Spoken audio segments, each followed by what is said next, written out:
listen, JiJi was him this episode, right? JiJi, he was him this episode. I was curious to see what they were going to do with this character, how they were going to input him into the story, make him useful, make him interesting, give him whatever powers. And we got that here. Now, alone, I was impressed by him this episode, right? Just this, we're going to say this is his base form, okay? We're going to say this is his base form, and this base form, I was impressed.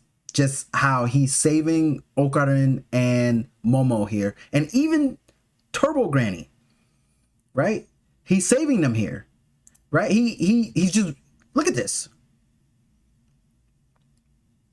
Like, he's running and he's carrying all three of them, right? Because the psychic waves coming from the earthworm are making them want to kill themselves, commit suicide. Now, we got some interesting things here. Now, we also get Evil Eye is the name of Evil Eye right here, who also has some kind of psychic waves to make humans want to kill themselves. However, it, at least in the past, when they showed the flashback, it seemed to have only worked on adults, not really on kids, probably because that's what he have disdain towards the adults because of how he was isolated, secluded, and used as a sacrifice, right? So this is him now. Now you saw JiJi and now you see him, okay? So you're going to see the level up, all right? You're going to see the level up in due time. You're going to see the level up in due time. We see Okarin go full throttle here, right? Nice scene. Okarin's full throttle, takes the head off the earthworm. It didn't really do anything because the earthworm can regenerate, but it was a cool scene nonetheless, right? It was a cool shot nonetheless, right? Okarin going full throttle, head's gone. Cool shot nonetheless. Now, what I will say is that JiJi, he was the main point of interest here in this episode, and likely in the next episode, but we'll see. But in this episode, he was the main point of interest. Okay, he was the main point of interest. So you remember what he looks like, and you remember Evil Eye there, right? And then we get this dude, right?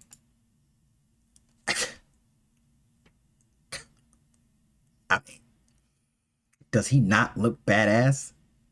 I mean, come on, right? This is Evil Eye who took over JiJi's body.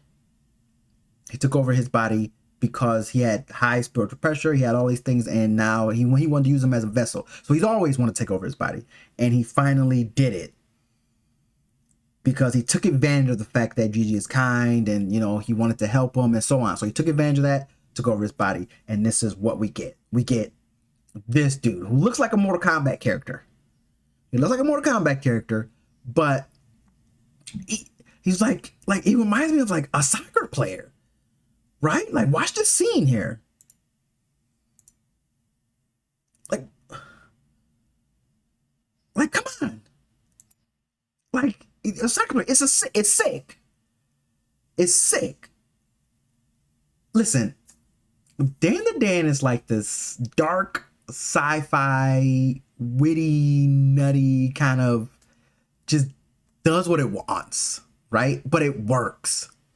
Okay, it works.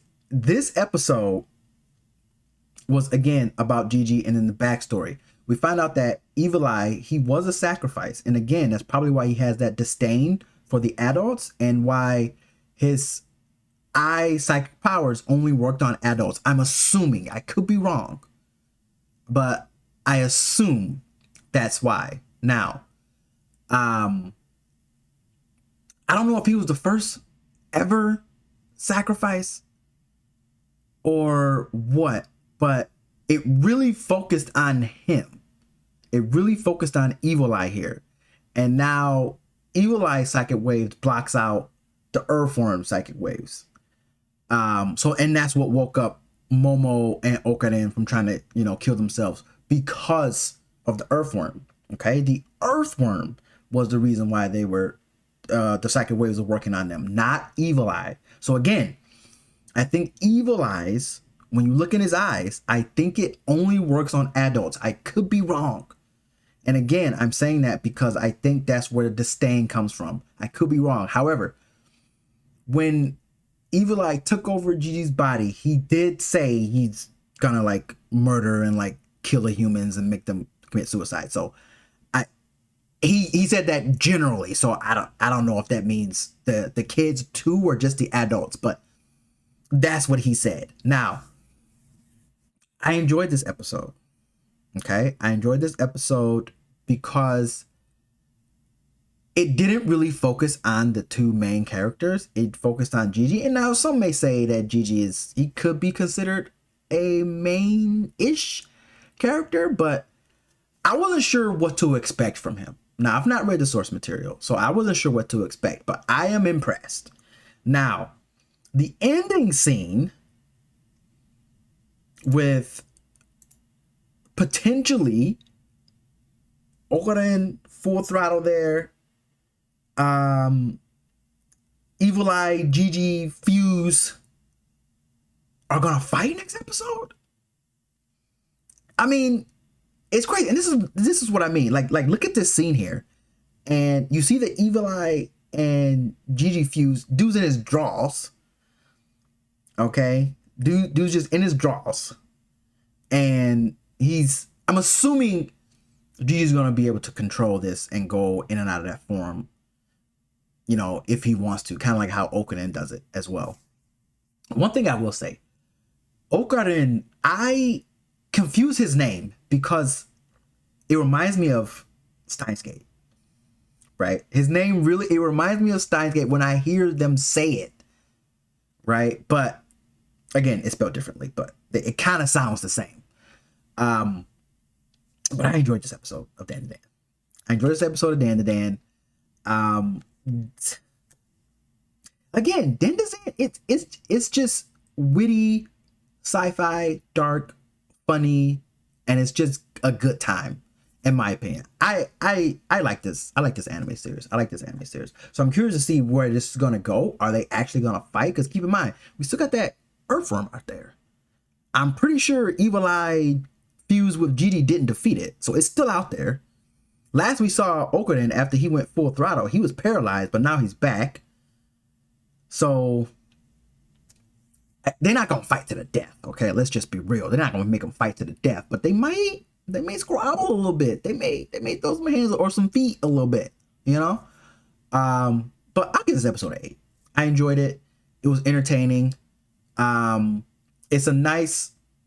It was a nice pace, and I think Dan to Dan is on like a good track for the season. It's only the second episode in the season, and it's already like, you know, the pacing is already like really, really good, like getting you excited for what's to come. So let me know what you guys think in the comment section below. Did you like this episode? Do you not like this episode? What do you think about these 2 episodes of the new season so far?